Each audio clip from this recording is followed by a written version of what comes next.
كي لبيد يكون اللي بيلعب وانا لحتير بون درس تاجد وانا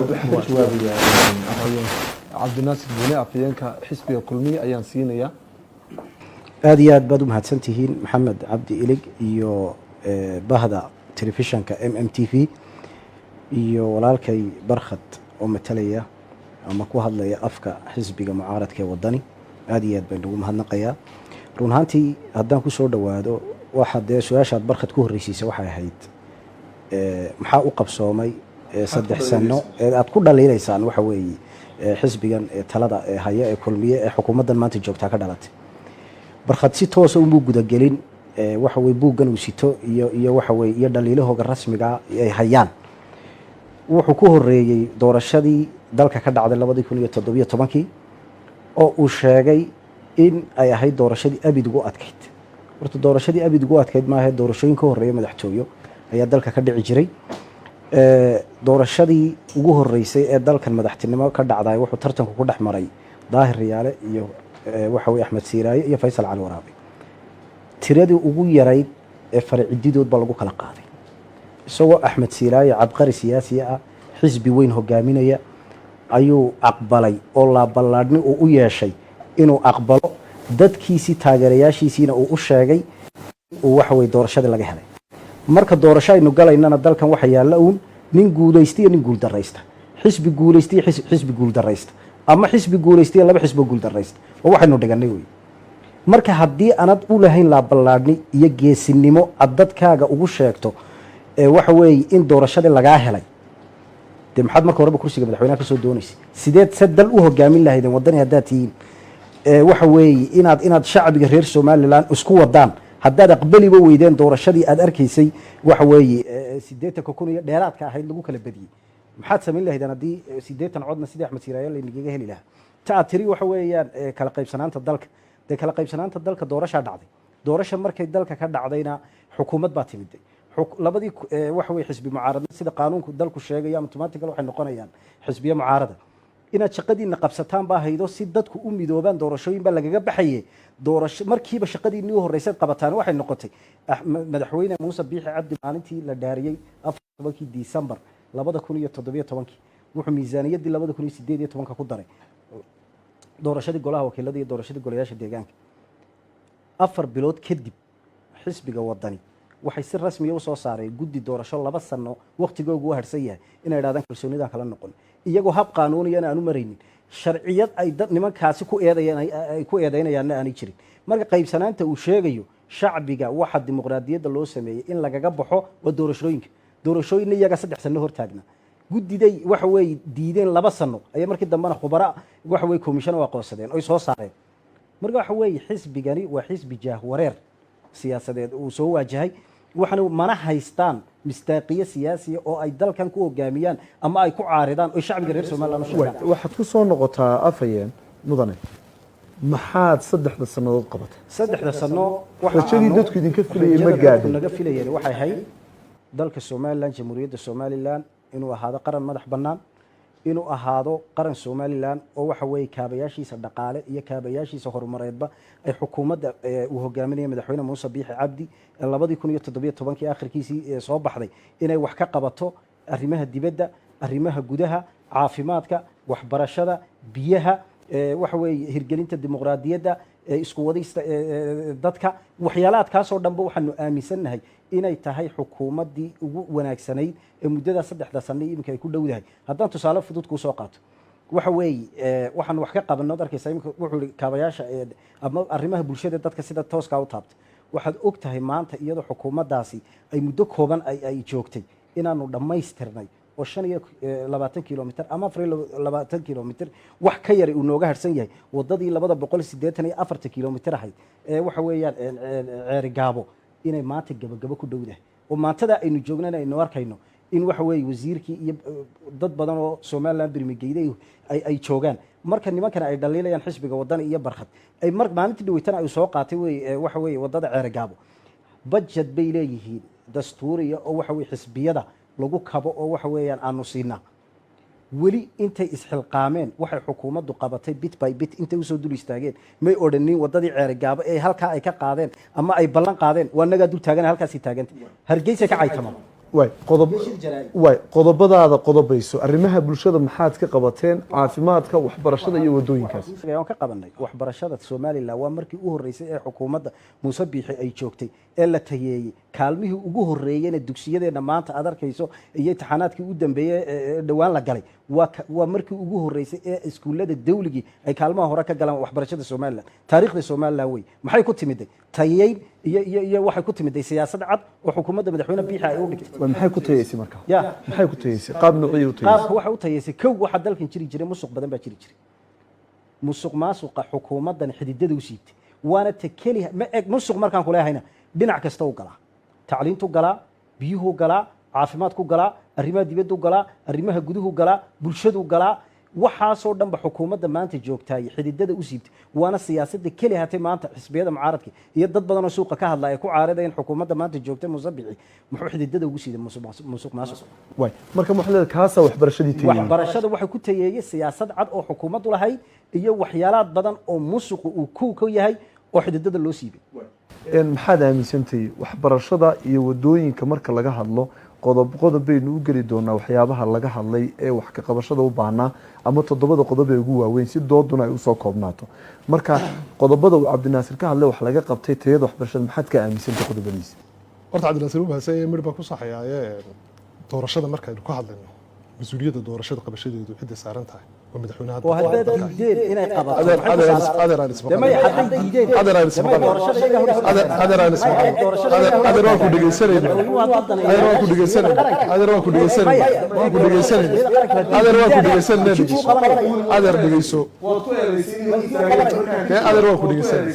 حسن استماع بليس وان كو دغيسنا كما دخغلين انا نحدلو meesha inuu biir doorsoon jiro oo madaxtinimada mas'uuliyadeeda laga leexinayo waxa daliil u ah dooda imika miska taala adigan ku weydiinayaa ama isagaba weydiinayaa dalka inay doorasho ka dhacdo ma ha shaqo cirro u taala mana ha shaqo Faysal u taala mana ha shaqo xisbiyada u taala dalka inay doorasho ka dhacdo mas'uuliyadda koowaad waxay saaran tahay madaxweynaha talada dalka iyo xukuumaddiisa iyaga haya budgetka iyaga haya ciidanka iyaga haya nabadgelyada iyaga haya dalka taladiisa taas waata annagu doorasho doon baan ahay tabashada iyada commissionka saanu doonin meeshu ma aha supermarket qof iska leeyahay annaga key stakeholder qabiilna ma maamulo cid kalena ma maamusho waa arrimo qaran commissionkuna waa siirwale qofka garsoorka ah maxkamadaha sharciga aanu garanayn malaha walaalkay maxkamadaha qofka victimka ama dadka dacwadu u dhaxayso wax xaq u leeyihiin garsooraha ay ku qanci waayeen judgmentkiisa inay duraan for the first procedure waa laga bedelaa oo garsooro kala loo doorta neutrality-gii iyo kalsoonidii aanu ku qabnay siqadii commissionka aanu ku qabnay baad ka doodaysaa kadibna taayadaba u dhacdo wata la kala daray imikana waa doorashada war dhigeyso war horta dhigeyso war been ma sheegnay dhigeyso laba doorasho kulmiye qabtay midna tii golaha deegaanka ahayd oo dhiig baa ku daatay midna waxa ahayd tii madaxtooyadoo dadkiisna ay weli alaanka qaar bana xabaalaha xitaa isugu tahay oo iyaguna ay ka helayeen inay dadka kala farfaraan taa doorashada bartaasa ka leeg waxbarashada iyo barnaamijkeeda horda waxaan aynu ka hadlaynaa ilaan hadal iyo huraag lama wada facts and figures baa miiska la yimaada si academic inuu doodanaa xukuumad banu qiimeynaa 3 sanadood dalkan iyo dadkan ka mas'uula waxay qabatay iyo waxay qaban wax xukuumadda uu sheegan karayo ma ikad wuxuu sheegan karayo ninka la yiraahdo Cabdinaasir maaha waxa adigu sheegan karasana maaha waa hal irmaan oo dalka iyo dadka ka dhaxaysa caanaheeduna cadaalad iyo sinaan iyo nabadgelyo iyo wadajir iyo xuquuq muwaadin abta u kaadi laga maasho qodobka ku soo dhawaan anu facts and figures baan wataa buugani waa 2017 iyo 2020 ma aha hadal iyo horaar waxa miiska waxbarashadu ka hadlaya karwaati waxbarashada barnaamijka waxbarashada ay ku galaan wal lixtir kan wuxuu soo galay arrimaha bulshada oo caafimaadka ka koob waxbarashada ka koob waan kuu sheegay wala la dhigso kuu sheegay waxbarashada barta waxa ku qoran waxaanu dhisi doonaa secondary waa barta ma ku qoranta waxaan ka been sheegay ma bal hal sanka diriyo dalka muuse bixiyo xukuumaddiisu ay ka hirgeliyeen ummadda maqlaysaa noo sheeg waa qodob laba horta war horta dhegeyso war markaa ka baxa gal siyaasad ka baxo dhegeyso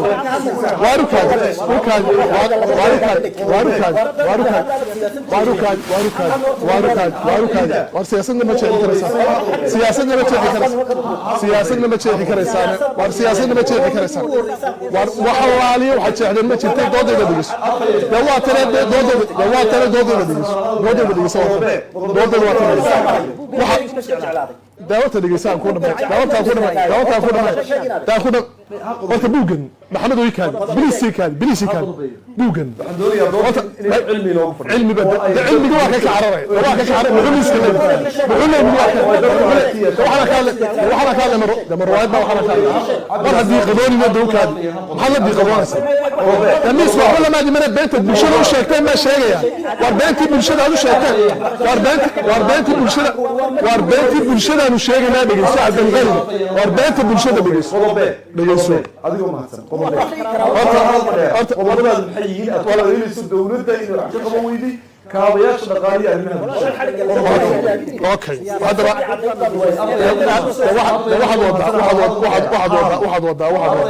waxaad isdhegeysan dabuubi waa beenta bulshada u sheegteen war beenta bulshada u sheegteen ma u sheeganaa dhegeyso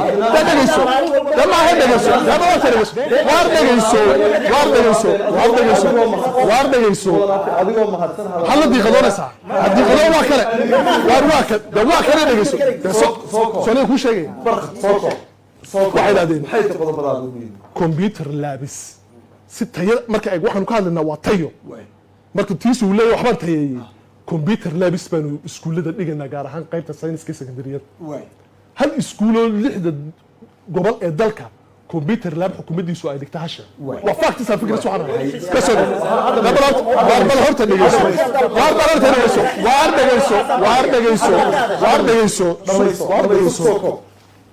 waxay yidhahdeen waxaanu samaynaynaa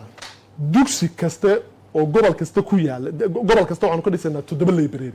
hal library oo qaranka loo dhisay si aqoonta dhalinyarada ay u kobacdo waa dhagax dhig looga baanee sheeg 3 sano joogtay annagaa noo riwaayadeen riwaayaddood ka shaqaynaysaa ha sheego wakaas hal library ha sheego xukuumaddu ay dhistay library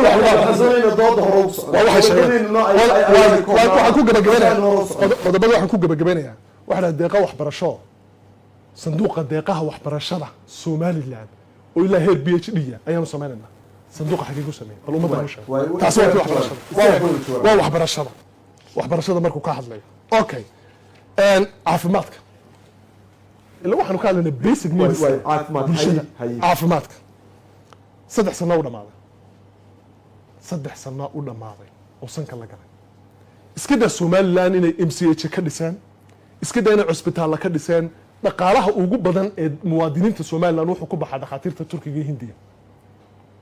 wasiiradooda xilka ka haya iyo iyagoo xukuumadda iyo xisbigooda ay cusbitaalka weyn Hargeysa oo kii 1953 Ingiriisku dhisay ayaa tayadiisa ayna isku aamini karin qof mas'uul la dhigi karin Yurub taawdo listan 300 oo mitir buu u jiraa madaxtooyada dhan ee madaxweynaha xafiiskiisa ku yaala waa ta keentay iyadoo dalku xaalad cajiiba uu galay oo dunida ay kala xidhmato coronavirus uu ina galay intay awoodi kari waayeen oskajiniye ambalaasyo inay u dawarsi tageen shirkaduhuna intay oskajinadii iyo ambalaasyadii keeneen loo dhiibay 9 milyan oo dollar meesha geeyeen iyo xisaab xidh ay sameeyeen ma jirto marka kaasina waa caafimaad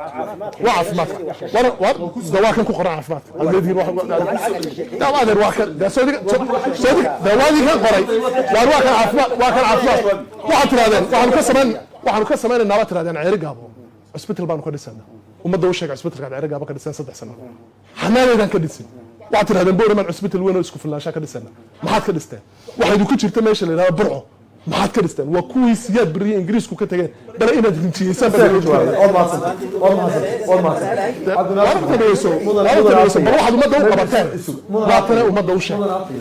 caafimaadka iyo waxbarashada iyo intaa si guud adiga uga hadlaya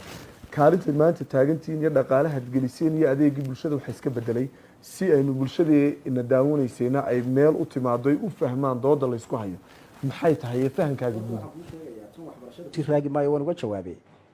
waxbarashada heerka aanu maanta gaadhsiinaan ku barkad wuxuu raadinayaa qol ma qasinta la qaato xadhiga laga jaro xoolo laguma xiraynaya dadkii iyo siyaasadii caddayd ee waxbarashada haddaana dalka u jeexin dee dhismo fooqoo la dhisay macna ma sameeyo laakiin waxaa muhiima inaad siyaasad cad oo waxbarashadii Somaliland oo maanta anagu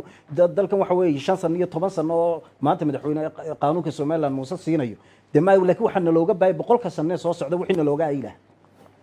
siyaasad cad baanu taa ka sameeyay wala markii u horeysaan ku ee Somaliland ay dhacdo iskuulada dawladdu inay kaalmaha hore waxbarashada ka galaan intaasana tayo kugu filan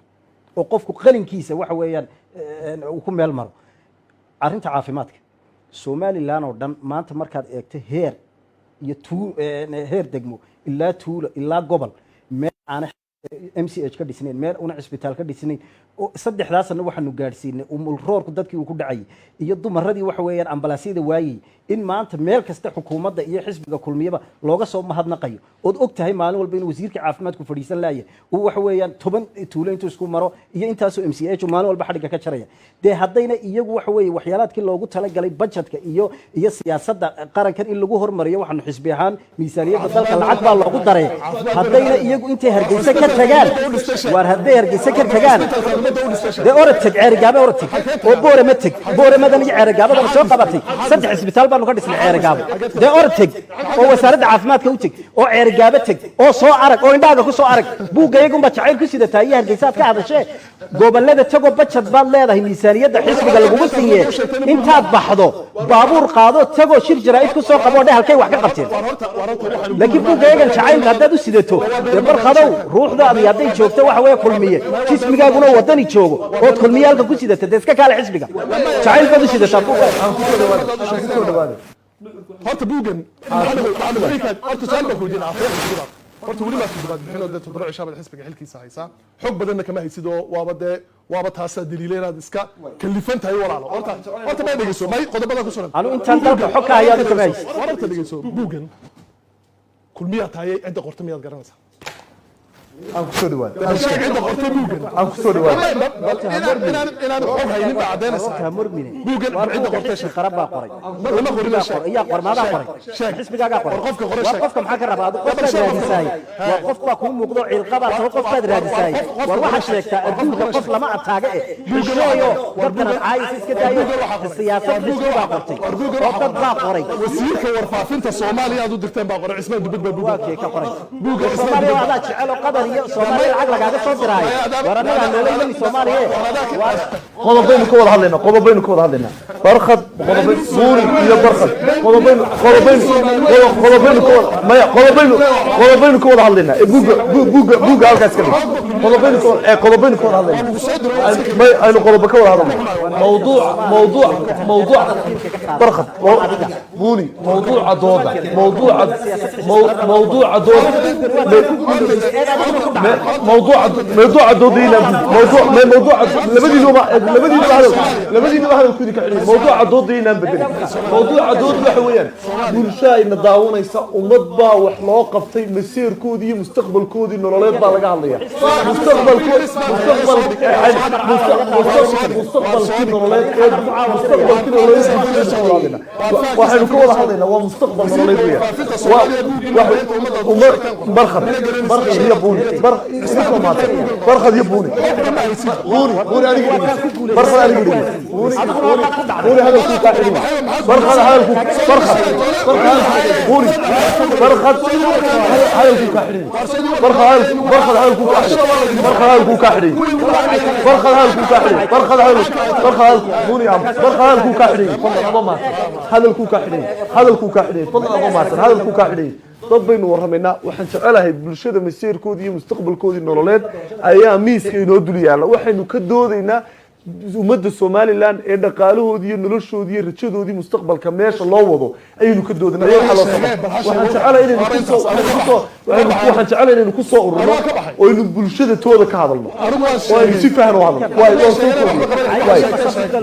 waay buuni dhaqaalaha Soomaaliland dhaqaalaha Soomaaliland waa ka baxay qodobka dhaqaalaha Soomaaliland shakhsiya weerarneesha ma yaalo shakhsi weerarneesha ma yaalo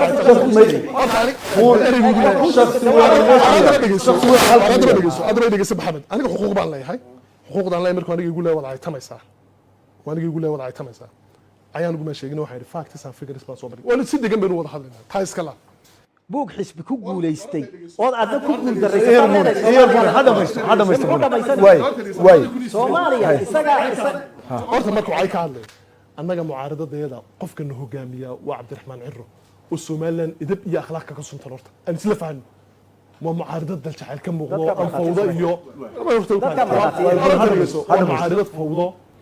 يبقى بس أكشن بعد هذا جيسو وتعمركوا عندك نقول لي هاي أكريسيف باتي ونساساتي هو جميع هاي ورطة أنا ودنا ده كان كيف النواكا لبيه طبعا سنة بارنا هو جميع شرع كره هتطبق اللغة آية كمان كانوا تجين الجميع شيء يساوي بعد شيء لابد يكون استدعاء عبد الناصر دم مقدشين نجيم يدو وكم مقنعي لابد يكون استدعاء هرت دلك موجودين أنا ورا ما يسجع لابد يكون يستدعاء سجال كي واحد دلك كدعي هرت اللي جيسو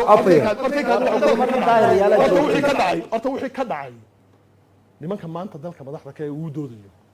أيام أنت مدحتوا دور استجاب بين اللانجام كده جد بارك كسر عيد هذا عيتم يسوع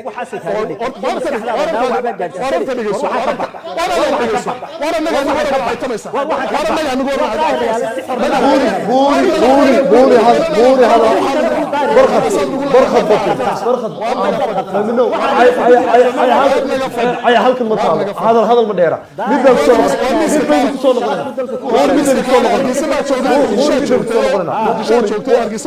برخص أديكو ما بدنا نكسر نقولنا وحين نكسر نقولنا ومهمة ماشي الشخصي بوني يبرخ دي ميالو أي بوني يبرخ دي نمطالو دل عين شخصي ماشي مطالو حسبية قرن أو مد الصومالي لان مسير كودا قاعدتكو هي بد متشان ضد وحي تحي محل قبطي صدح سنوات maxaa sadhiman maxaa la gabay maxaa la qaban doona maxaa harsan qodobadeen waxa dhaqaalaha ku soo qodobka dhaqaalaha Soomaaliland dhaqaalaha isbedelkeeda 3 sanadood maxay xukuumadda madaxweyne Muuse Biixi ka qabatay maxaa la taaban karaa ummadda u sheegi kartaa maanta barqad 3 sano ayaa noo dhamaanaya hadii ay baqadar December taaynu ku jirnay bartankay waxana aasaas noo ahaa inaanu dalkan wad ogeydo isna uu ogaayo xisbiga waafkiisa ku hadlayana uu ogaayo siday u baaxaadagaysay ay u ruxmaysay lacagta shilin Soomaalilandkii maalintood kayseen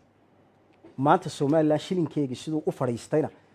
marxaati ka yihiin iyaga laftirkooda kaadi waxaanu sameeynay siyaasad cad oo dhaqaalaha dalka lagu hogaamiyo maxaanu sameeynay dad u ehela ayuu madaxweyne Biixi u magacaabay haday tahay bangiga dhexe Soomaaliland iyo gudida boorka ee waxa weeyaan dhaqaalaha Soomaaliland hogaamisay waxa weeyaan bankeena fadhigoogu yahay ayuu madaxweynuhu magacaabay siyaasad cad bay dajiyeen waana maanta lacagteena ku fadhiisatay ay markale hata u ruxmi weyday iyadoo waxa weeyaan COVID-19 uu nahelay oo waxa weeyaan dalkan diyaaradihiisa joogsadeen oo xoolihiisa joogsadeen oo xaj sanadka ay naan tagin iyad arkaysa inaanu mushaharkii shaqaalahana bixinay isla mar ahaantaasina waxa weeyaan shilinkii Soomaaliland aanu markale hata halkiisa ka dhaqaaqin waa siyaasad cad ee marxab iskaga ma yimaadin soo hadamaad garan dhaqaalaha taasaanu ka qabanay waana ta ugu weynaa maanta qaranka Soomaaliland uu ku faanayo jiritaanka qarannimadu lama ilaaliyo inaad qaranka Soomaaliland lacagtiisa ilaalisaan halgan gaara iyo waxay kaaga baahan tahay siyaasad gaara tan xukuumaddu way ku guuleysatay waana ta maanta shacbiga reer Soomaaliland ay ku majiirtaan xukuumadda maanta joogta Biixi iyo golihiisa wasaaradda wata ay ku majiirtaan dhaqaalaha halkaas aanu gaarsiinay marxaatina uu ka yahay isaga iyo xisbigiisuba kaadi kaabayaasha kale dhaqaalaha maalin dhaweyta wuxuu sheegay in waxa weeye 3 mashruuc xukuumaddan ku guuleysatay oo ka mid tahay bridge-ka Camuudeed uu ka mid yahay bangiga Oodweyne laga dhisay uu ka mid yahay barnaamijka shaqo qaran hadduu fahansan yahay qiimaha ay waxa weeye dalka u soo kordhisay saddexda oo arrimood u sheegay maxaa Oodweyne meena Soomaaliland ahay hogaamiyahooga yidhi madaxweynuhu berri toole wuxuu seexanayaa Oodweyne oo maalin ka hor sheegay isaga yidhi Oodweyne baan loo qodobada ku soo qodobada ku soo dhaw ka jawaab waa dhaqaalaha maxaad ka qabatay aniga ayagida dhaqaalaha waxaad ka qabatay lagu sheeg waxa weeyaan مليون دولار ku baxay madaxweyne biixi maalintii dhaweyto waxa xariga ka soo jaray qiimaha maanta uu gobolka awdal iyo degmada boorama u kordhiyay waxa marqaati ka amaanta dadka reer Soomaaliland ee awdal ku nool iyo degmada boorama tusaale fudud hadaan ku siiyo jaamacadda Camuud oo jaamacadda ugu fac weyna waxa weeyaan jaamacadaha dalka jaamacadii qarankana ah ayaa waxa bridge-kaasi uu kala gooyay iyada iyo ardaydii iyo shacbigii deedna ay noqotay in kambas iyo suuqa dhexdooda ay jaamacaddu ka kiraysato isagoo madaxweynuhu og muddaxileedkiisii ugu horreeyay iyo qalinjabintii ugu horreysay ee uu ka qayb galay isagoo madaxweynaha ayuu yidhi maanta haddii allay soo gaadhsiiyaan oo madaxweyne ah halkii shalay markaan dugsiga Camuudeed ku jirnay boorama waqtiga ku nimanina dhaqaalaha maxaad ka qabatay shay war miisaaniyadda oo kaalay in maanta aanu madaxweynaha jamaa buundada boorama laga dhisay war miisaaniyadda shay war miisaaniyadda shay miisaaniyadda shay war miisaaniyadda shay war dhaqaalaha laga hadlayaa buunda boorama aad ka dhistay ku hadlayaa ka sheegin war iska daayo war birish ya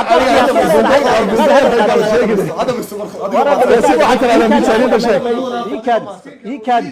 biriijka boorama laga dhisay qiimaad may islama qabno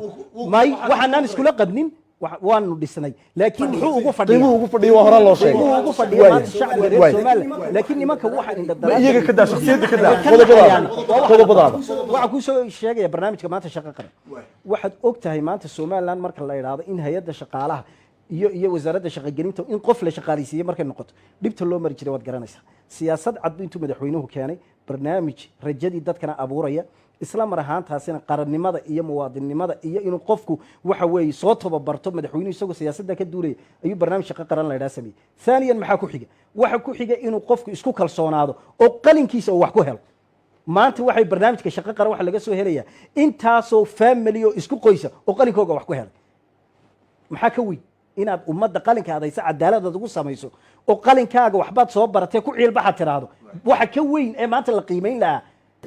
marka waa qodob aan ku guuleysanay waa qodob aan ku guuleysanay oo waliba qarankani u aaya taariikhdeedana uu iska leeyahay madaxweyne barkad ku soo dhawo maxaad ka qabtaa qodobada dhaqaalaha iyo shaqo qaran qodob bay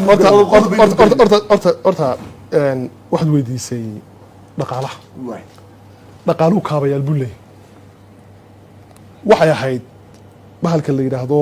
barnaamijkoodii ay sheegeen miiskan waxaan u keenna waan kula xisaabtamayna annaga mas-uuliyad baa shacabka naga saaran shacabku access iyagu ma helayna in la xisaabtamaan laakiin annagaa mas-uuliyadooda voice of the voiceless baan codka dadka annagaa matala kaabayaasha dhaqaalaha jidadka kowkaa jidadka ayaa kowkaa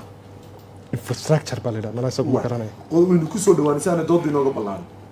ما بتكتد وداه محل سماي ودويك تقول هذا ما يستو وميزانية أنا كنت كنت جا أنا دقيقتين دودي سؤال كده horta dhegeyso si fiican baan xusn istimaacu qayb uu ka yahay doodda inuu inay aflaxdo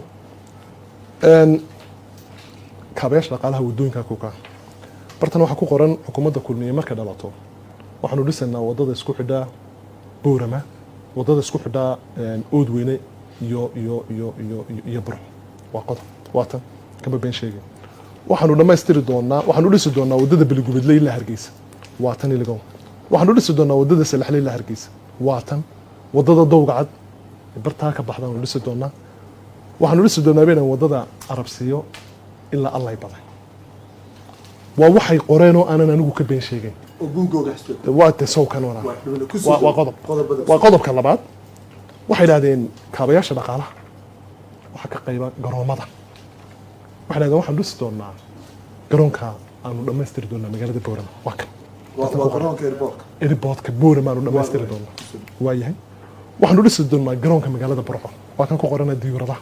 waxaan dhisi doonaa garoonka magaalada Ceeri Gaabo ee diyuuradaha waa kan ku qoran waa su'aal horta ma waxaan kaga waxaysanay dekadaha waa kaabayaasha dhaqaalaha waxaan dhisi doonaa dekada Saylac dekedeeda dhisi doonaa wiilal waxa ku qoran waxaan dhisi doonaa dekada maxay haytay xiis dekada mayd waa tan ku qoran waxaanu dhisi doonaa oonu samayn doonaa dekad lagu hayo yeelato bartama ku qoranta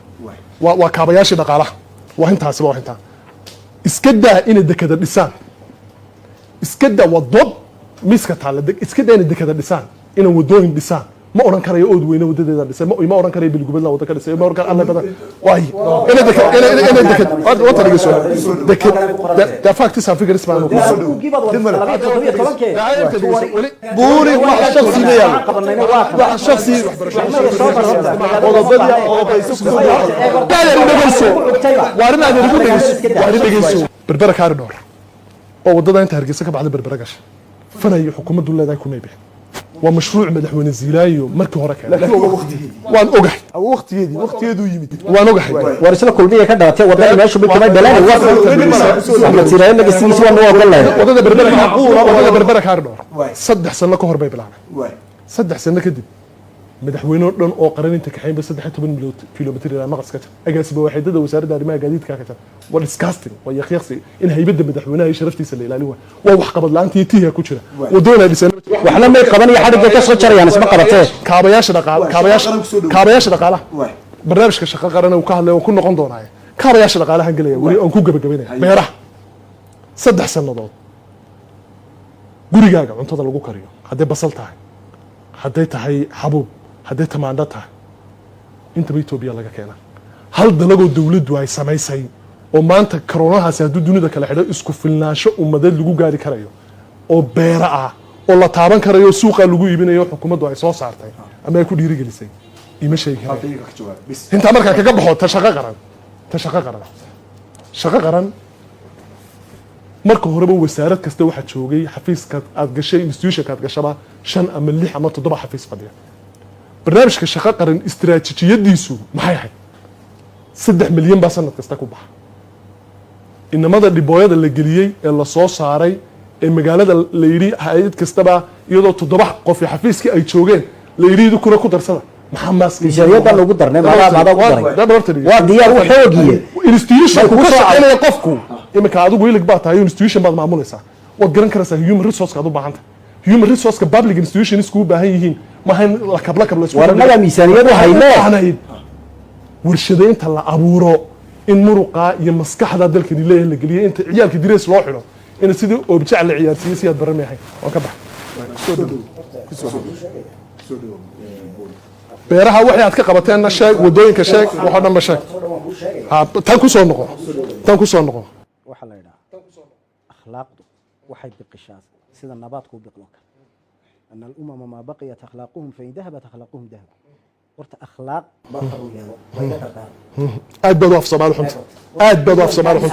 أدبوا في صباح الحنت أديك يا كأخلاقهم بس ضمير كذا ورقبل البحر ماله وأقوله وحضارته وشرف لك سوتشي يا كأخلاقهم وريا كأخلاقهم هذا بريسبل ورماذا أخلاق رجال شيء كره ورماذا أخلاق رجال شيء كره بقاد باتهاي ورماذا أخلاق وهالله أنا أخلاق رجال شيء كره وحقبض يمسير ومداد بين كل عالم شيء شخص اللي يدعى هذا كان يدكم كينين لبديننا سكتان يدكم يجري قلب بدأ ينكم هذا ودada wuxuu ka hadlay arabsiga gabilay buu ka hadlay wuxuu ka hadlay wadada dekadaha awdal iyo madaarada iyo wuxuu ka hadlay maxaa ku raad waxaad ka qabato uma dooshay waa inta anigu way gadan wadadii ceer gaab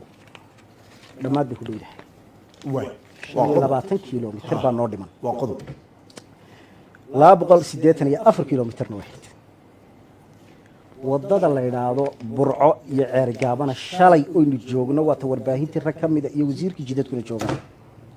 148 kilomitir bay dhamaatay hatta gana soo arkaan wadada gabilay arabsiyo 2 sano ka hor bay dhamaatay subaxan boor ma ka soo toos inta todobada ka soo baxa boor gabilay arabsiyo kuma taala arabsiyo la badan ku taala waxaan u dhamaadaan anu ku sheegay arabsiyo la badan ku sheegay ku aad buuga faatahay way dhamaatay buuga waxa ku qoran boor markaan ka soo baxo halkan aan ka qurxda haddaan boorama waxa weey ka soo qurxdana saacad baan halkan ku imaadaa way dhamaatay taasina waxaanu bixinay wadada Luuyacado iyo boorama isku xidha wadada Luuyacado iyo boorama isku xidha waxaanu bixinay sirfeenkeygii hadda oo shirkad la yiraahdo Sare Engineering oo dalka Itoobiya laga leeyahay ayaa ku guuleysatay waa 3 sano kadib waa boorama horta wax kasta wuxuu qaataa waqti wadooyinkan la sameeyayna carratuulkan maaha waxa lagu shushubay wadooyin caalamiya oo mustaqbalka dalkan leeyahay aanu dhisayna marka cilmidiisa sanada 12 bilood baa doonaya marka taabsiiyeen wuxuu ku leeyahay 3 sano kadib maxaad doonaysaa 3 sano kadib ma inaan halkaa fadhiya doonaysaa ما يمحط قبطي waar waan ku dhamaystirayaa ودنا سيلع بعد ودنا سيلع بعد bixiyaa kule oo محد بحسين de warad kontraaggeegii baa bixiyey waxaa la dhisayaa horta waxaa la dhisayaa mayna wadada de wadadii caawa بس كلا سنة كواد ما نقول sanadka koowaad hada basta dhageyso barqada dhamaysto wadad buuni wado low yacaddo ilaa boor baan bixinay saba engineering hay'ad ayaa ku guulaysatay way caddahay waananu bixinay kontraaggeegii biriijyadii halkay marayeen wadada qaabkeegii sirfinkeegii oo dhan ba ayaa la qaaday marka wadada dhismiha bilaabay wadadaasi hawsheedu way naga dhantay intii wadooyinka halkaasan kaga baxaya wax soo saarka dalku ka hadlay beeruhu ka hadlay Somaliland xukuumadda Muuse Biixi intay joogto waa markii u horeysay ee kayd raashin oo isku filan dalka kan yeesho oo kayd raashin aan leeyahay waxaan ku yaalaa COVID-19 kilo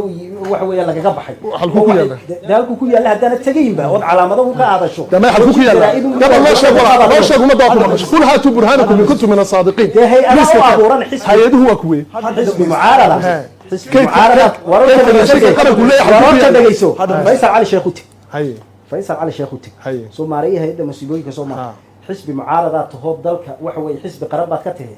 فيصل على شيخ ابو وزير بابا بسمه مدحونه magacaawada qaran daliya xisbigi caarida yaa tahay meeshaad ku hayeen hada sheegin oo meeshaad ku haysan waxa leedahay kaydka raashinka haddaanad meesha ku yaala tagin oona dadka odhanin dama ya sheeg bal meesha ku yaala kaydka raashinka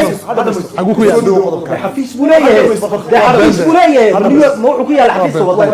xafiiskaas qabtaayo haya qodobka ugu weyn waa ka inuu leeyahay ninka markaan dardaarmayan siginayaan leeyahay hagaaji waxa soo marmaya waxa ka la shakhsiyaad waa miskiin Faisal Ali Sheikh waa miskiin soo kalif hay-adda wuxuu qaranka Soomaaliland u qaybsan yahay hay-adda abaabulka saarka iyo masiibooyinka iyo wixii degdegay markay baahay marka wasaaradda beeruhu wax soo saarkeega markay soo saarto ee madaxweynaha iyo qaranku ka gudoomo hay-adda kaydisa weyn waana markii u horeysay Soomaaliland kayd raashin yeelato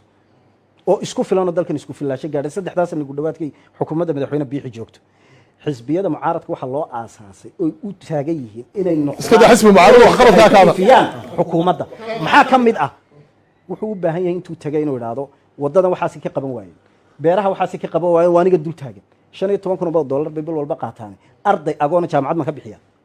kusoo dhawtaas taasi ma dhago mas'uuliyad loo doorto wal qofka mas'uuliyadda ka fashilmaan bal dadka ma charity organization ma waa ka soo baxay ta kosob kama haysta siyaasadda anu ma charity organization ma waa ka shaqeeya xisbi qaran baa siyaasadda adiga umada ka cabanaya daadal umada ka qaranto daadal ka qaranto dasoo wala dadka caadiga ida wala soo wax sheegi karo maxaa wacaya bas shahaada ku sidata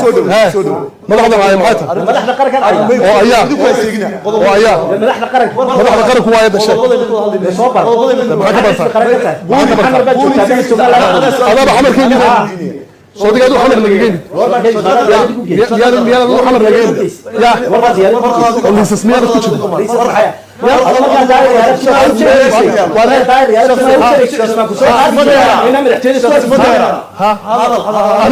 هذا ما دheera hadal aflegaado halkan ma taalo hadalna hadal ma dheera qodobkii ku wada isku qabsanaa ka sheekeeyay qodobkii ku wada adigu adigii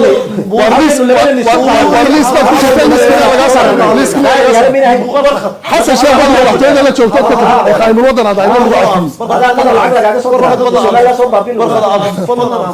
حسبينا waxaan ku gabi maraysan waa garanay shaqa qaran arintu ka hadlay wax weeyaan barqad la baan u dhalanay wuxuu yiri qodobkii lama qabno maskaxna kama naadi buuni aniga soo weydiinay arinta shaqa qaran uu idinku eedeeyay wuxuu idinku eedeeyay barqada uu leeyahay qorshihii loo sameeyay bay dawladdu garab maraysaa waana qorshihii dhalinyarada loogu talagalay baahidii wixii oo dhan bay garab maraysaa in wax kale loo abuuray maxaad ka aaminsantay shaqa qaran shaqadaasi iyo eedaasi maxaad ku walaal waxa weey ku raali gelin mayno inaan waxa weey maalin kasta intuu umada soo hor istaago been cad u sheegay waa shaqa qaran ku soo dhawo waa shaqa qaran ku soo dhawo shaqa qaran waa barnaamij qaranka Soomaaliland leeyahay waana siyaasad madaxweynaha maanta joogay xukuumaddiisa ka dhalatay kulmiye ay hirgelisay waana waxa weey dalkana uu mahadiyay la laabadna male shacbiga reer Soomaaliland maanta waxa weey arintaasi waxay og yihiin in qaranka Soomaaliland markii uu hor waxana siyaasadan ku timid madaxweyne Biixi oo hogaamiye soo ah oo dalkan soo halgamay oo dawladda soo arkay oo u jeexnayd wadada uu dalkan ku hagayay barnaamijka shaqo qaran iyo qiimihiisu uu u cad yahay ayaa lagu hirgeliyey waxa kale oo waxa weeye halkaasi ka soo dhex baxday dhalinyarteennii maanta aad arkaysa dalkan inuu ictiraafaysanay oo dawladda maanta ina taageeraya aanay jirin oo inu isku tashanno inagu oo inu ognahay maanta waxa waxbarashadeenna iyo giddi aynu ku maamulnaay cashuurta yare aynu dadka ka qaadayna ay tahay inuu yaa intaa wixii ka dambeeya ardayga jaamacad wax ka soo baxay ee qalinkiisa halkaa ku soo gaadhay inuu baryootamo uu oday iyo suldaan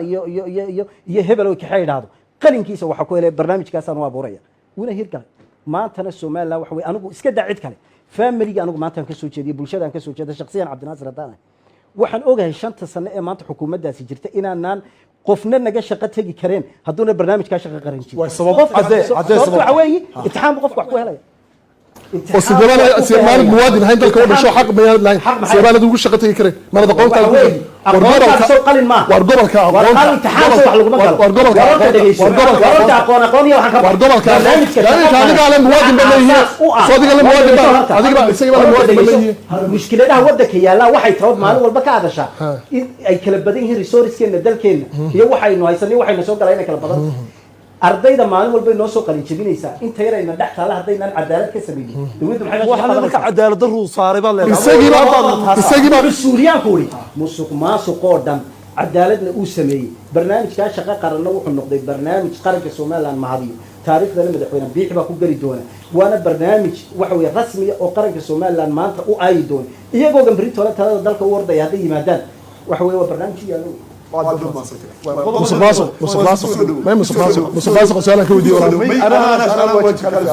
arinta muhiimkii ku soo dhawaanana waxay tahay nolosha bulshada Soomaaliland guud ahaan maxaa iska bedelay 3 sano jirtay xukuumadda madaxweyne biixi maxaa itijaahay nolosha bulshada haysta muxuu yahay dhaqaalaha caafimaadka qodob kasta laga hadlo dadka maxaa u kordhay dadka maxaa u hirgalay qodobkaas doonayna barkad ku soo dhaweey horta ma santahay maxamed dowladnimadu wayna damaanad qaadaa nolosha dadkeeda wayna ka qabtirtaa biyaha wayna ka qabtirtaa caafimaadka wayna ka qabtirtaa wadooyinka wayna ka qabtirtaa tacliinta ummadda marka bilariska laga dhiso ayay nation dalalka kale la tartami karayaan noqon karayaan maxaa saa u leeyahay iska daa Somaliland kale caasimadda waxa ku nool 1.5 milyan isku wada dar saddexdan imika madaxweyne Muuse Biixi talada dalka iyo xukuumaddiisa xisbiga 7 balaas siilaayowgeed 10 ka sanadood caasimadda qaranka ee lagu soo hiranayo waxa biyaha siiya booyado iyo biyoolayaal oo barxad la ka keena lagumana beenin karay waxa leerka siiya shirkado private leerkii dawladdii ay lahayd warshadii leerka ee dawladii hore ay ka dhaxashay Soomaaliland gaar ahaan Hargeysa ku yaal dad barefada lagu wareejiyo lasi oo qaatay dawladdu dad ma utilities ka noocaas ma bixiso waa nolosha caadiga ah oo ka hadlayna marka nolol caadi ka hadlayna waxbarashada jaamacado dawliya oo dadka kafeeya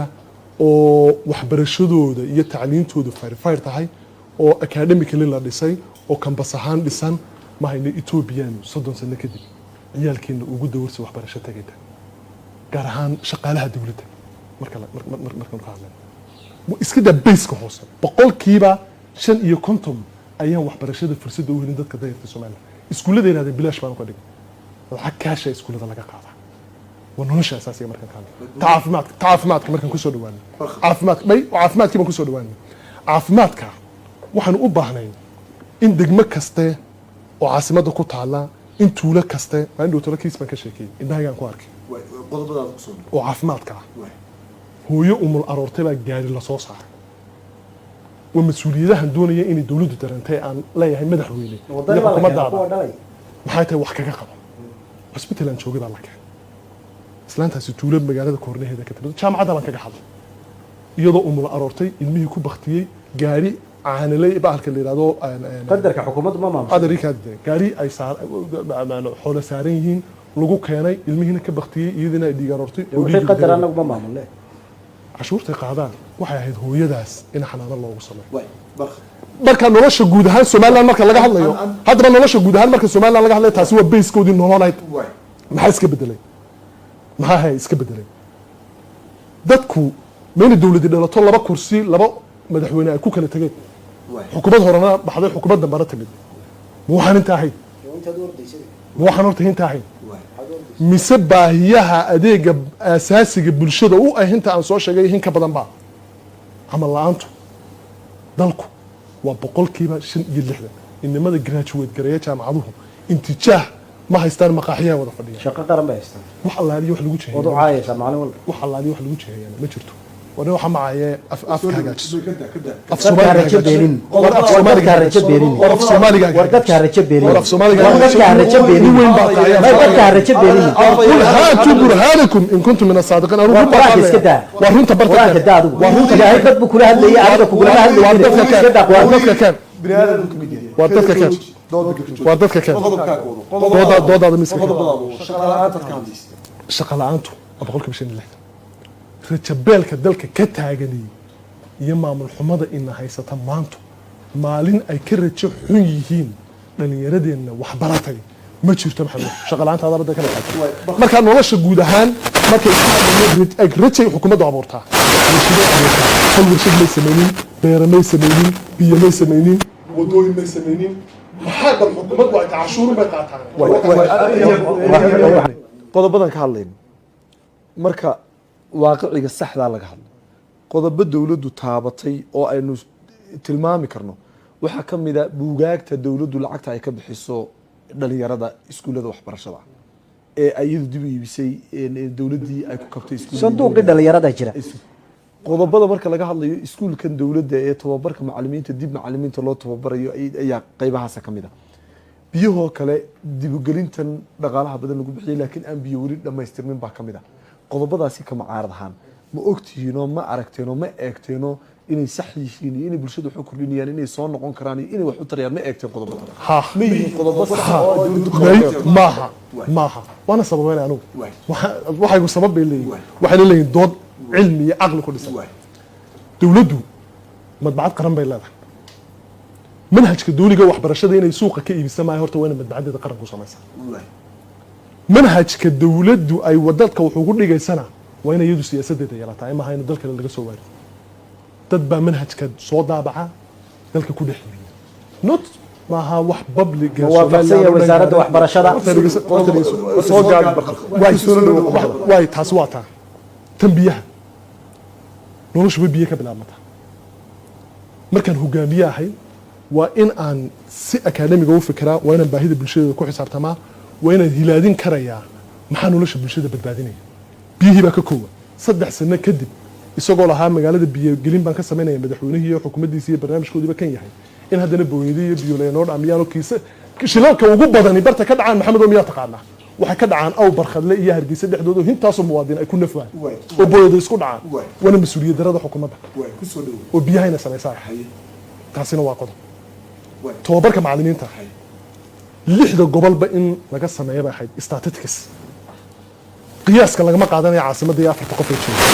wayn boorama xarunta tababarka macalimiinta laga sameeyahay say ku galan ballanka ceerigaabana ku taalabahay laascaanoodina ku taalabahay maxaa hatay adeega dowliga la furayo maahe inuu siyaasad qaran waxaad ka hadlaysaa waana in la xameeyo siyaasadda waxbarashada oo gacanta lagu hayo marka qodobadaas aad u leedahay sidaa ay tahay waxaa laga qabtay uma arka inay sax tahay way buuri aan ku soo dhawaano xukuumadda madaxweyne biixi dadku waxay ka filayeen isbedel ka ballaaran inta imika muuqata sida mucaaradka iyo bulshada taageertaaba ay qabaan maadaama muwaadin wadanka intaasoo sanadood deganaa oon dibad u bixin u ahaa ma aaminsan tahay in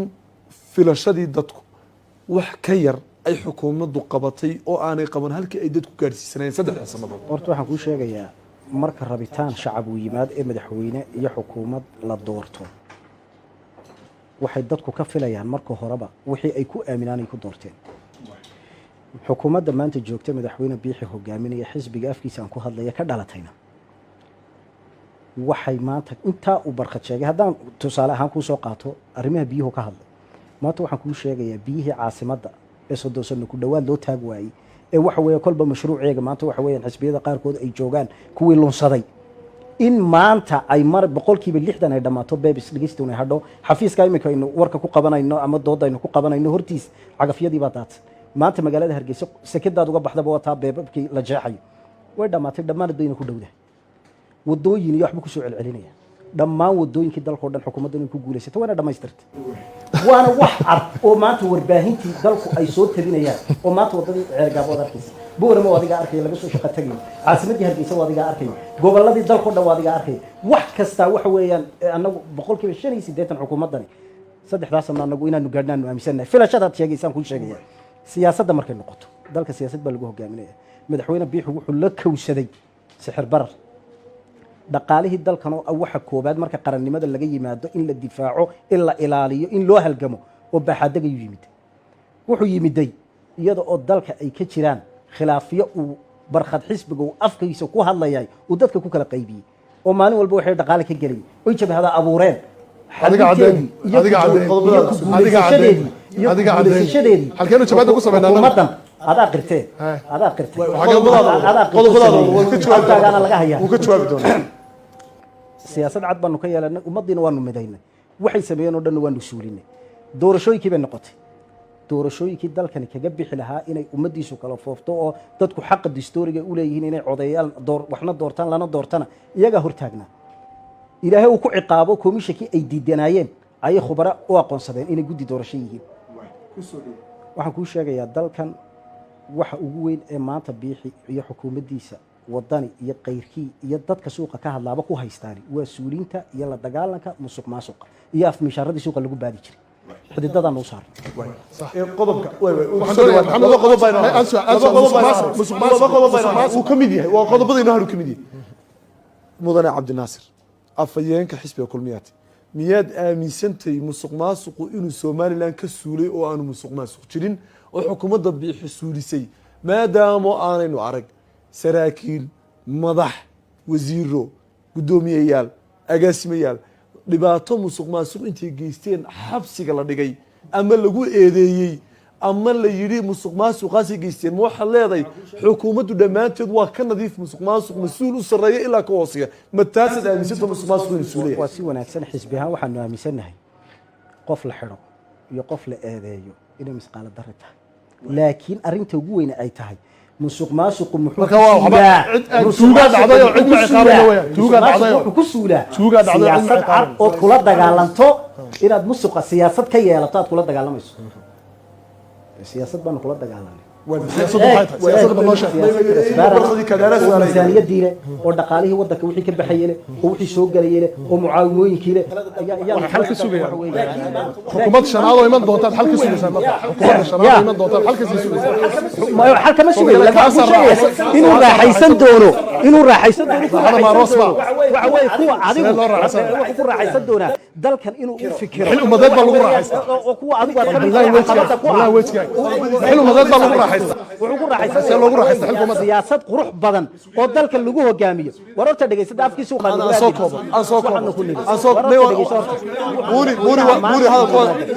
leadership kuma raaxaysta cidna ka soo baxda leadership kuma siyaasad lagu suuliyo musuq maasuqa ayay dowladda biixi dhigtay buu yidhi afhayeenka xisbiga kulmiya maxaad ka aaminsantahay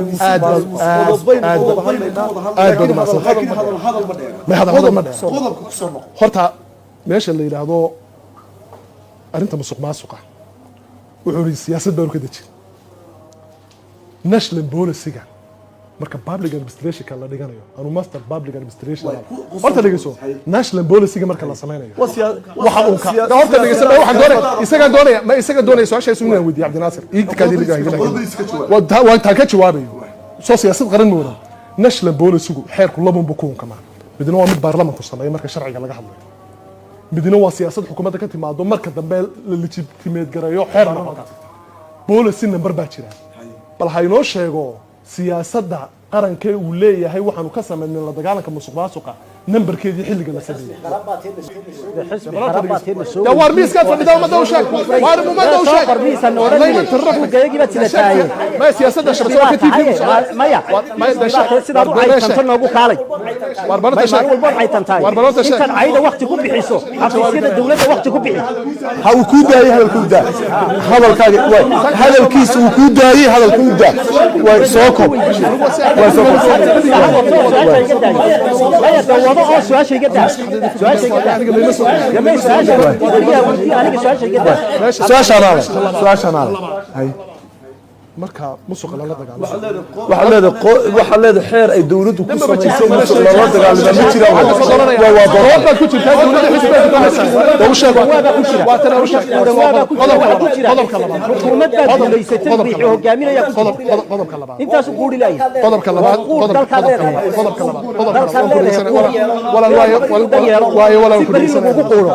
qodobka labaad horta siyaasadda in muwani noomu sheegin waa hadal tiraale miska uu ka kacay qodobka labaad meyd baa la yidhi maxaa u dambeeyo waa kaa la siisto nin baa intuu babliga soo hor fadhiistay xisbigooda ka tirsan yidhi baloodhadii danta guuda baanu iibinayo iyadoona cidna aanu kala tashano procedure sharci aanu marino ayaanu intaanu soo iibinaan iyo hebel ayaanu maxaa hayta 100 kun siinayo hebel baanu siinay haddii rule of law uu shaqaynayo oo musuqmaasuq ay la dagaalamaya waxa doonaya marka hadduu sharciga dalku shaqaynayo waa laba shakhsi horta dhageyso hadduu sharcigu shaqaynayo waxa ahayd waa kuwa xisbigaaga ka tirsan musuqmaasuq la dagaalamayna bil waa faanaysan kuu sheegay tabta faanku uu kuu qurux badnaanay xisbiga guushiisa soo ma sheegay ma laha waan suuliyey soo ma laha meesha la yidhaahdo sharciga markaynu eegayno waxay ahayd in hanti dhowrku ninkaa galo xisbi qarabaatay badcodsan inta suuqa ka caytay waa mas'uuliyadda ku taale ilaan tuugaysi baa ka dhacay xukuumadda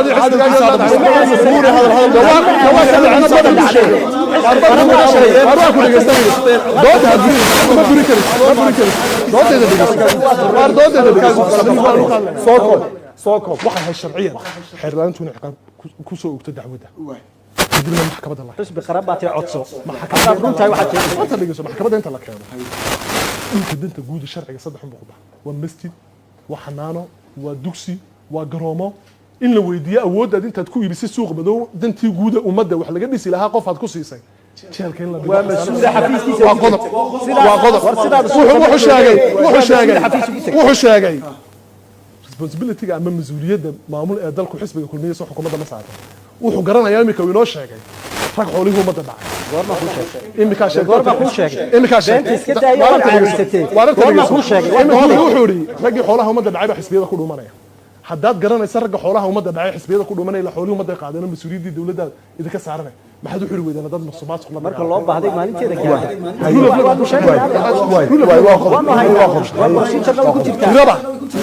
afar jeer buu hanti dhowrku xidhay dowladda hoose Hargeysa dad baa musuqmaasuq loo qabtay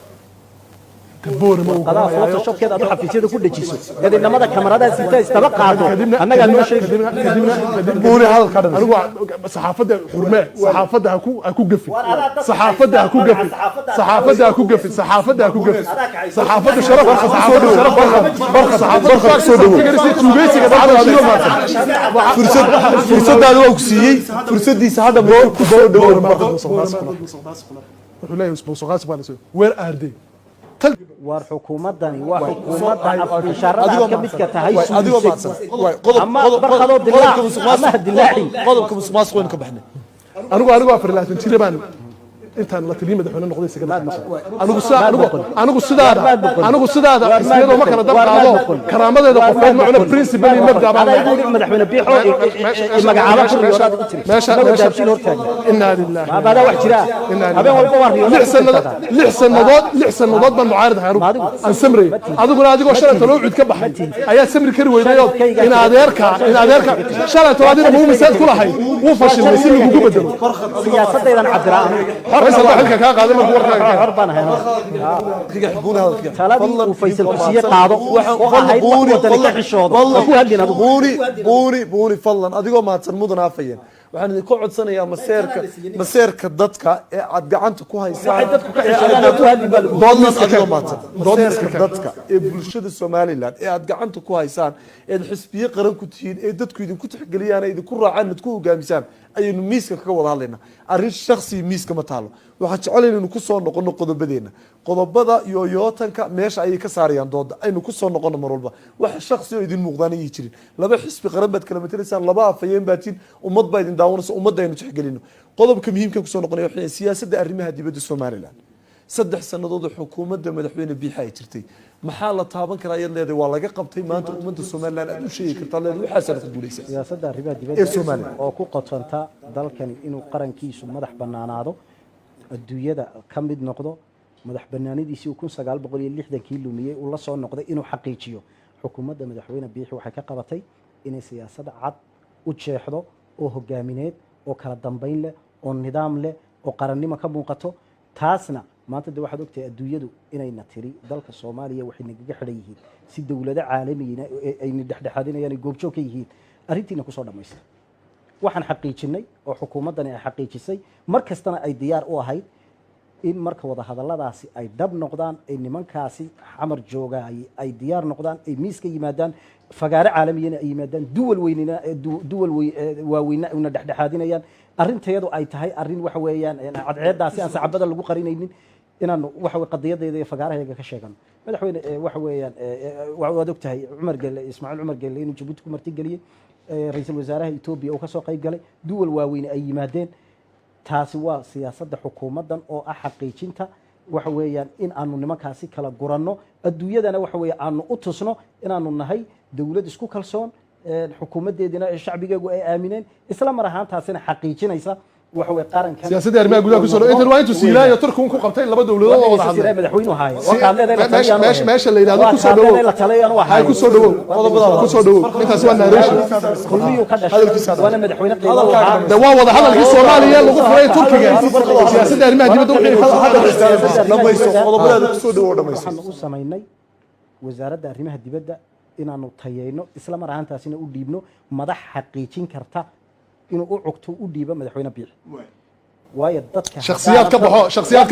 ka qabatay shakhsiyaad akhlaaq la'aanada dunyada shakhsiyaad iska daa waxa ma midha maxaad ka qabatay waa inuu qiyam lahaado maxaad ka qabatay waa inuu akhlaaq lahaado maxaad ka qabatay dad akhlaaq laanu dirnay oo waxa weeye aan caytamin oo dalkan intuu masiirkiisa qaaday garanaya halkay wax kaga xidhan yihiin waxay qabteen oo kuu sheegayay in aan waxa weeye dhaqaalihii ku bixi lahaa ictiraaf raadinta shalay u dambaysana miisaaniyadda dalka waxa uu qayb weyn ka ahay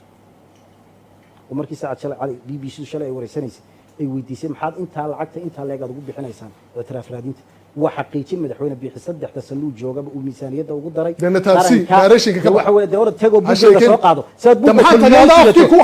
buuga kulmiyadtiido jeceshay miisaaniyaddana soo qaado waxama wadatida ballantaasi wararta dhageysadee lano been ma watee damee halkan runta ku wataa halkan runta ku wataa waxaad qabatay halkan way nadiif qabtaa waxaad qabtay sheeg waxaan ku sheegaya maxaa siyaasadda arrimaha dibadda ka qabanay ummadda u sheeg siyaasadda arrimaha dibaddu ay tahay oo ku qotontaa oo xaqiijinta madaxweyne biixi iyo xukuumaddiisana ay tahay dalkani in uu yeesho qaran madax bannaan taasna waxaa xaqiijinaysa xukuumadda madaxweynaha achievements sheeg waxaanu tayeynay xafiisyadii safaaradeena adduunyada ku lahay waxaanu dalka keennay intaasoo duwala oo dawlado waaweyna oo dalkan markii hore waxa weeyaan iyo xukuumadii ka horreeyay ay ku guulaysan waayeen yaa kamid ah su'aasha wariyaha leh Soomaad garan yaa kamid ah difaaci yaa kamid ah noo sheeg ilaa codkii shacabka ku hadlaa bal ummadda u sheeg markii u horeysay Soomaaliland duwal waaweyn ay safaarada ka furtaan yaa ka furtay dawladda Taiwan baa kamid ah Taiwan miya Djibouti baa kamid ah oo Soomaaliland xafiis official ku leh oo maanta aad ogtahay qaranka iyo xukuumadda madaxweyne biixi halkay gaarsiisay siyaasadeedu maanta inanka Djibouti waxa way u dhashay dalka Djibouti u dhashay iyo inanta Djibouti u dhalatay ee halkan ilmo maanta ugu dhasho in maanta si rasmi ah looga siinayo warqadihii waxa weeye dalka Djibouti taasina waa siyaasad cad bay ku timid waxaad arkaysaa furfurnaanta dawladaha jaarka iyo siyaasadda iyo habdhaqanka wanaagsan ee xukuumaddan ay kula dhaqmayso waxaasoo dhaniba waxa weeye waa xaqiijin siyaasadda arrimaha dibadda ee xukuumadda biixi ay waxa weeye salka u dhigtay wax ku diidanahay anigu maba diiday anigu waxna ma diidayo waxna ma doonin laakiin wuxuun baan ka hadlaya tiirka shanaad waa siyaasadda arrimaha dibadda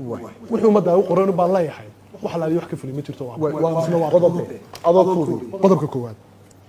waxaanu ka duulaynaa si Soomaaliland baahida ugu weyn bulshada Soomaaliland ay qabto 30 sano waa in dunidu aqoonsataa اعتراف هدية اللي سوق هذا يبا شرنشر ومرا وين الدنيا اعتراف كان waxay bartan ku sheegeen inay doorashooyinkiisi baa haysay macna اعتراف hela inay 5 qaybood strategically isagu ma garanayaan oo sharaxay walaalkay 5 qaybood inay culays ka saarayaan waxa ka siyaasadda arrimaha dibadda si loo xoojiyo اعتراafka Soomaaliland midowgaba in laga kulmo midowga Afrika midowga africa wakiil u gaara ayaa loo Malikaadi, magacaabay maxaad ka ogtahay midowga Afrika. buug baad sidatahay Midowga Afrika. doorad soo arag horta midowga africa midowga africa qodobadii noogu soo dhow waa kan de midowga africa in guul laga keeno kow in laga keeno igaad waa laba in midowga yurub iyagana xubno lagu yeesho in maraykanka xidhiidh weyn oo uu somalilan ictiraafkeeda maadaama super powerka adduunka wadaasa iyagu sheegtaan in laga keeno in jaamacadda carabta loolan laga galo oo si somalilan calankeedu caalamka uga xismo qodobkan doonaya inaan ka hadlaa hintaasi ma waxbaa ka qabsoomay iima sheegi kareen nin midowga yurub ka socda iima sheegi kareen nin midowga africa ka socda mid igaad ka socda mid jaamacadda carabka ka socda safiir maraykan ka socda oo somalilan mid ama loo tagay ama miisaaniyadda ku baxaysa arrimaha dibadda barti loogu talagalay in lagu baxay tayland laba qaawani isma qaadi karayso tayland iyadii baa bilaa ictiraaf war waa afkii suuqee war balaad rikaad waa balaad rikaad waa balaad rikaad waa balaad rikaad waa balaad rikaad waa balaad rikaad dunida ictiraaf baan ka doonayay anigu dunida ictiraaf baan ka doonayay inuu Thailand igu meeraysto ma doonayay in dawladaha danahu iga xidhay calankayga inuu caalamka geeyo ilaa mas'uuliyaddii muwaadinimo isaga noo haye inuu calankayga caalamka madaxweynahaygu geeyo oo dunida ka birbidho waa tan ka rabay qurba joogta waxay yiraahdeen waxaanu samayn doonaa xafiisyo badan oo qurba joogta dunida 3 sanadood 3 safar buu madaxweynaha dalku baxay siiraayo wan ogeyninta safaree uu baxay ictiraafka wan ogeyn madaxweyne riyaal muuse 3 safar ma 3 safar macna ma sameysay intuu kun baa madaxweynaha dowladdu raacay 3 safar buu baxay madaxweynaha 3 safar ay baxay mid Djibouti buu ku tagay Djibouti macadu ameenada midna Ethiopia ku tagay soo laba maaha midna imaaraadku ku tago oo qalin ku soo galay waxaan ahayn inuu dalka uu kaga baxay isagoo ma sheegi karo qurba joogtu waa muwaadiniin dalkan maal gashaday dhaqaalahooda galiyay naftooda u huray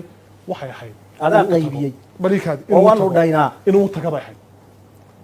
inuu hay madaxweynuhu tago mas'uuliyadu iska dadka aad sheegayso waxaan damqa saanaga madaxweyne waqti ku bixiyo wasaaradda arrimaha dibadda war waa muwaadiniin war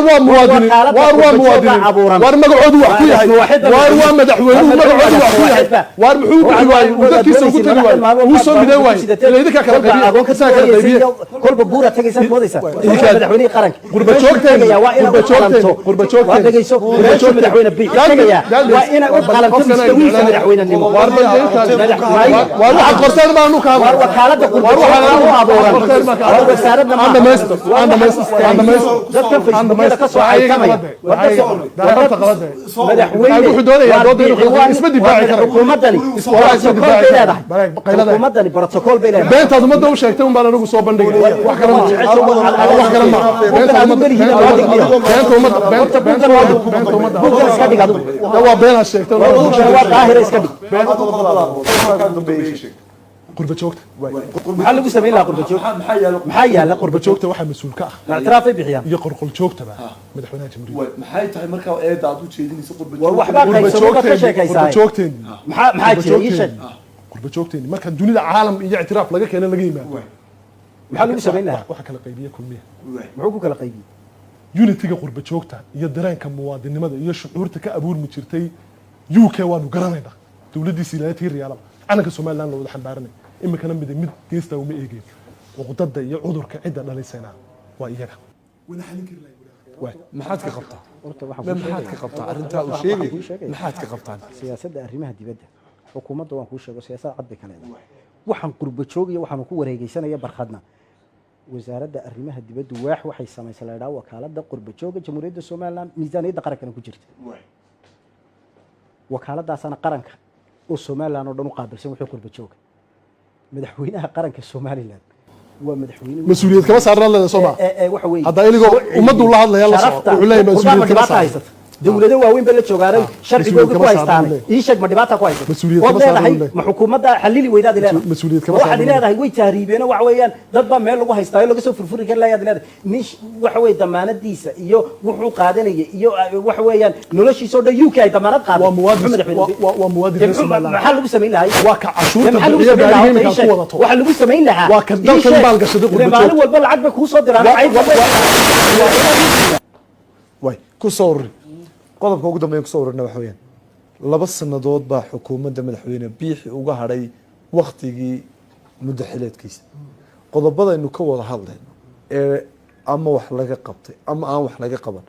maxay tahay rajada aad ka qabtaan in aad qodobadii siyaasadeed ee xukuumaddu ay dooneysay inay wadanka ka hirgeliso 5 sano ay ku dhamaystiri karto ay ku qaban karto ma kula tahay baahiyihii hadhasanaa oo dhan inta la qabtay inta dhiman marka la isku daro maadaama wali waqtiyadii harsan 5 sano ballanqaadka iyagii xukuumaddan waxaan ku wari inta ugu badnayd 158 way naga dhamaatay labada sano waa faakahaysi iyo waxa weeyaan iyo wixii kale ee qarankan aan u ballanqaaday de mas'uuliyad baa laga saaranayo ilaa waxa halkan ku qoran maaha xukuumaddan waxay hirgelinaysaa dalkan waxa weeye masiiro waaweyn inaanu gaarsiino waxa weeye beesha caalamka oo ka mid noqdaan nootaal arrimaha uu ka hadlaya barkhadna waxa weeye wadista dadka iyo qurbo joogani waxaan uu ka hadlaya waxay ku xidhan tahay dadka maanta doonaya inay dalkan ilaa dalku maaha un doorasho madaxtooye la gale waa doorashadii belediyada iyo baarlamaankii iyo guurtidii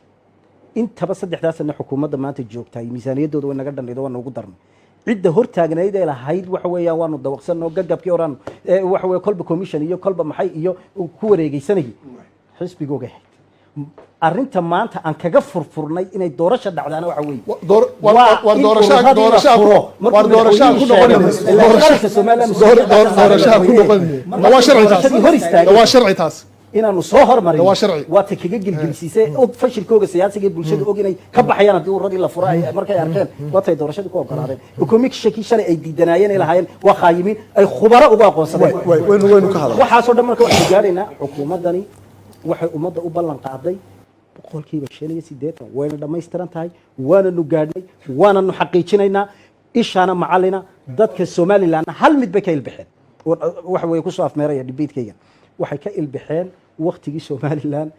inaan afbishaara oo meel kaligii taagan oo beenaala ah oo xishoonaynin oo madaxda qaranka caaya uu wuxuu sheegi lahaa way ka ilbixeen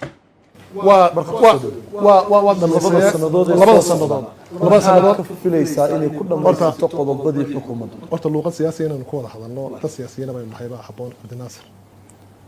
wuxuu 2 sano noo hadhow faakahaysi meeshu mamarfish lagu qaylaa mina dawladda dadka u adeegaysaa horta language-ku ummadda kula hadlaya waan ku dhegeysanaya anigu waan ku dhegeysanaya qodobka labaad wuxuu qiri kari leeyahay awood darrada iyo hogaamin xumada dalka ka jirto qiri kari leeyahay markuu ugu leeyahay waxa la midayn kari leeyahay qurba joogta waxaan wax ka qaban kari laanahay maxay tahay arrimihii dibadda that means waa weakness aan leenahay وهافريكانك عبخد قدمان ولا هذا مستقبل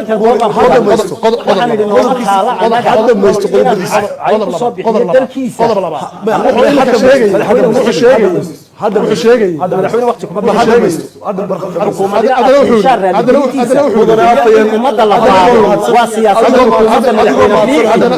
هذا سيبا in dadka qaranka laga baado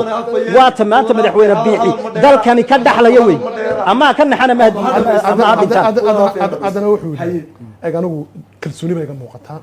dood aqooneed baan keenayaa kama dhexgelayo wuxuu yiraahdaan ka jawaabaya waxa weydiiyo markaan hadlayo raqdaas waaya horta inaan kala soo koob qodobada illa maanta oo dhan anigu waa ka almuumin la qodob beenta lama dhageystay waa laga jawaaba qodobka labaad xaqiiqo kuma hadlaysid qodobka labaad meesha yaalla wuxuu ka hadlay uu guulaan ugaad guulihii mid allaaliye mid buuga uu ka sheegay ولا أرمد بدأ ولا عافمات ولا واحد وضع عرق هذا شلي تبكي وشيء بصورة وضع بورة مية لبدي السنوات ده وحنا إلى ما أحس صدق سنة واحد يكون قبل كروان إن لبس سنوات يكون قبلنا وما بدنا ما يسترنا محاول قبلنا الدنيا ده لما أرق قف نمدي سكون مال مرو كروان وأنتو حسب الجلاء سياسيين السومال لما أنت كتير ومشاكلات كنا هيستوى حكمنا أنتو حسب الجلاء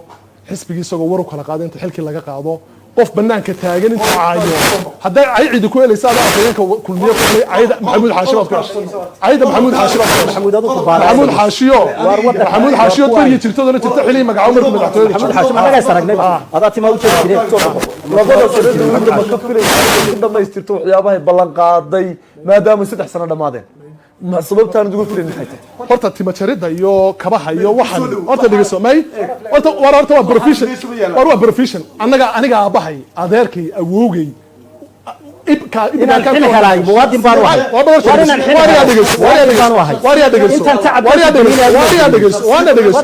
waana dhegeyso dad professional oo shaqaysta waan boqor waa dad professional war dad professional war dad professional oo shaqaysta oo karaamo leh oo muruqmaal oo bidikooda maalabaan anagu maqarafad intaanu hargeysana soo maqarafad kuma dowrsan karaamadana gobol aqooneed dad ka soo jeedaay warsiga war ogolow gaalada haddaan lacagada aqoon aan leeyahay kuma waxbara jaamacadda siyaasaddan isku qabanay waxbarashaan isku qabanay adigoo mahadsan barqaalku ka xidhi nuxurku wax weeyaan doodeenu inaynu bulshada fahansiino halkaynu taaganahay si qodobkii su-aashiidii mar labaad ku celinaya maxaa laga fili karaa xukuumadda kulmiye ee madaxweyne biixi in ay labada sanadood ee soo socoto ku rajadiinu maxay tahay qodobada meesha aanu su-aasan ka hadlaya kama shakhsi meerar meesha ma yaallo qodob baynu ka wada hadlaynaa maxaad ka filaysaan annaga waxaanu ka filaynaa inaanay wixii loo doortay aanay qaban karin saddex sannadood waxay ku qaban weyday ee istiraatiijiyad iyo siyaasad ay ka yeelan weyday ee intaan sheega caafimaad iyo biyo iyo ictiraaf iyo caalamka loola xidhiidho iyo horumar iyo dekado iyo meesha la yidhaahdo ay ku qaban kari waayeen meesha ay ku qaban kari waayeen dee dood inaanad hayn oo miskiin tahay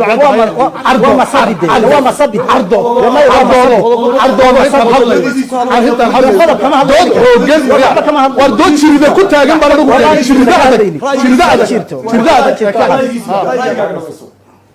inta taa ku qaban kari waayeen sanad iyo 12 bilood oo hore kuma qaban karayaan daawadayaal waxaynu intaasi kusoo gabagabayn doonaa doodeenaasi u dhaxaysay afayeenada xisbiyada kulmiye iyo wadani oo kala matalaya xisbiga xukuumadda ee dowladda iyo xisbiga mucaaradka ee wadani waxaanu ka cudur daaranaynaa inaanu casuunay xisbiga mucaaradka cid balse ay arintaasi ka cudur daarteen in doodaasi ay ka qayb galaan doodeena ayaa waxa ay ku qotantay 3 sanadood ee ugu dambeeyay ee xukuumadda madaxweyne biixi ay xilka haysay maxaa u qabsoomay maxaa la taaban karo meesha yaala ma jiraan maxaan qabsoomin halkay dhaliishu ka jirtaa maxaa bulshada Soomaaliland ku noqday maxaanse ku noqonin in la isxisaabiyo xisbiyada qaranka oo ay bulshadu aragto waxay qabsadeen iyo waxaanay qabsan waa mas'uuliyad saaran ummadda Soomaaliland oo ay codkooda ku doortaan xukuumadooda ay doonayaan si taasi ay dadku u arkaan wixii qabsoomay ayay miiska u nimid barnaamijkan waxa idin la socodsiinayay MMTV waxaan mahad gaar ah u naqayaa afayeenka xisbiga xukuumadda ee kulmiye cabdinaasir buuni iyo afayeenka xisbiga wadani barkha jaamac batun oo labadooda mahadnaq gaara aan siinayo iyo sidoo kale howlwadeenada dooda igala shaqeeyay ee ah Sakariye iyo Maxamed Mawlid iyo bahda kale ee farsamada ee MMTV waxaynu iskugu iman doonaa doodo kale oo la xidhiidha arintani oo la xidhiidha qodobada muhiimka ee dimuqraadiyadda qabaa'ilka ee doorashooyinka iyo nolosha dhaqan dhaqaale ee ka dhex jirta Soomaaliland oo aynu sii wadi doonaa doodaheena iyo masraxyada aynu iskugu imananay ee barnaamijyada la xiriira aad iyo aad baan idinku mahadnaqayaa barnaamijka waxaan idin la socodsiinaya anigoo Maxamed Cabdiliga tan iyo kulanti dambe haddii Allah awood yiraahdo waa MMTV oo taasay dhammaan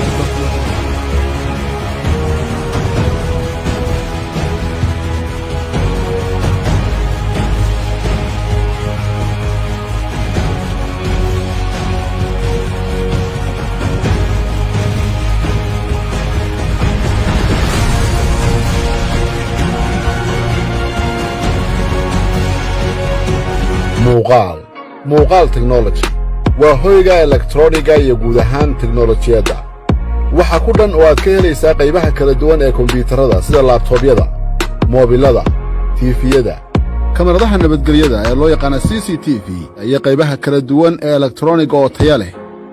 dhammaantood waxaad ugu soo hagaagaysaa muuqaal technology